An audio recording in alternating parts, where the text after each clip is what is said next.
Welcome to the Grand Tate competition results. Thank you for your entries into the competition. They've been all shapes and sizes. We've had the good, the bad and the ugly. And here we are going to review all of your entries in all their glorious Tate beauty. First up, Darren Walshock with his double screen battleship setup with bizarrely disguised channel creator and countercultural influences. For size and position, I'm giving him a 3. Where's the Bang & Olufsen? On versatility, it is difficult to score this higher than a 4 as it was not explored during the video. The screens do not look like they will accept a multi-sync input, but for love for Tate he gets an 8, multi-character Tate enthusiasm. Ed Ansby's up next with his super off-the-wall widescreen panel with Raiden 3 playing atmospherically in the background. For size and position he gets an 8, mainly for size. I can only give him a 7 for versatility, as the screen size may be an adverse factor when plugging in multiple inputs. Love for Tate is a 0, as this was not documented. It's Softo Taku next with his Tate Premium LCD PS3 add-on. Extra points for the red PlayStation. Size and position he gets a 7. Convenience and style, although a little bit small. Versatility gets a 6. Might not work with all inputs, but nice screen add-on. Love for Tate is a 5. Just assumed that by his username. Stuff I wrote next. Not a bad game room setup at all, this one, but potential for a high score was not maximised as monitors were largely in their normal position. However, size and position 8 with a good quality LCD monitor. Versatility a 7, as you would expect from this kind of game room. Love for Tate is a 3. Clearly Tate is not a high enough priority in the game room. It's 2 Ketsui related entries in a row here with a Midstorm's fantastic, gigantic CRT Tate setup, complete with Mushihima Samafutari 1.5 arcade stick. 9 for size and position. Nice CRT, mate. Versatility 8. Love for Tate 3. Was not documented, but rather obvious given the amount of peripherals in your setup. Mr. Oreo76 provides us with a classy Japanese hostess bar style setup. Love the shag pile carpet and lanterns, mate. Size and position he gets an 8. Beautiful large LCD on the wall there. Versatility scores a 7 on account of the slightly precarious nature of the LCD on the wall, and for love for Tate a 5. Outlaw Star 107 here with his twin-stacked CRT perversion. Colour coordinated, high rise, size and posture. Gets an 8 for size. Flip them around and it would have been a 9. Versatility gets an 8. I like the proximity of the sets, but it looks like the whole thing could collapse at any moment. Love for Tate gets an 8. Nice attention to detail. Great game choices. It's the raving Canadian Dodonpachi next, from his Waterloo, Ontario rooftop. Coming, there were condoms, homos, scan lines and shit. A size and position 7, rather small, 8 for versatility, love for Tate 10, high energy, enthusiasm and condom supply. But by the way, you could fucking bury a child in this joystick. Caution, we are entering the high score zone now, with an entry all the way from New Zealand, cyanide breath mints.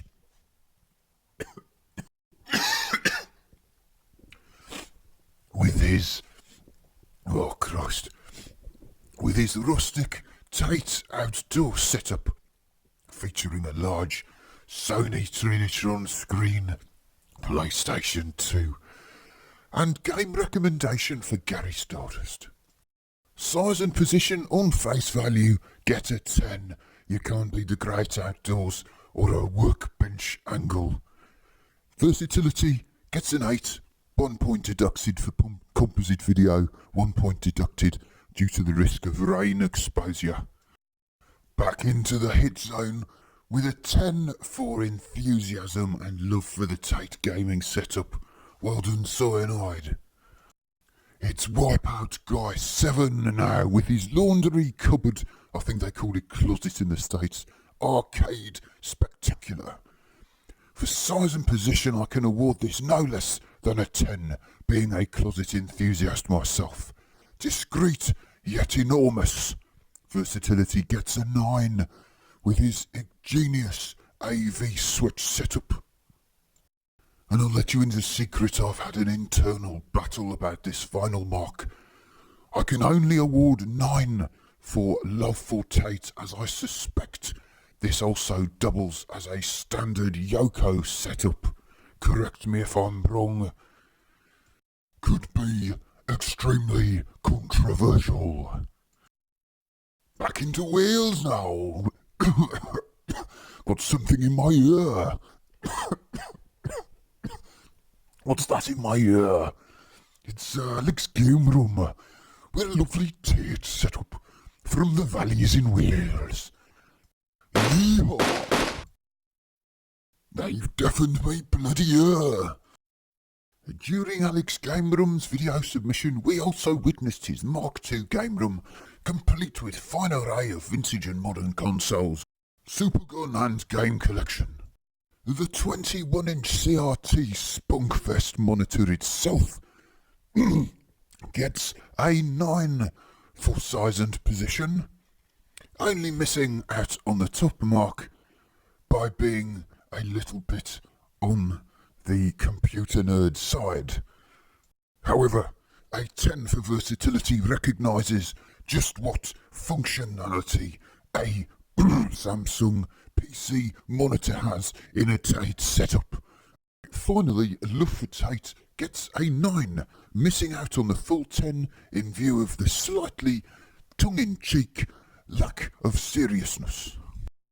Ladies and gentlemen, we have had 3 scores of 28 apiece, and the final entry in this competition is from Fagin Oris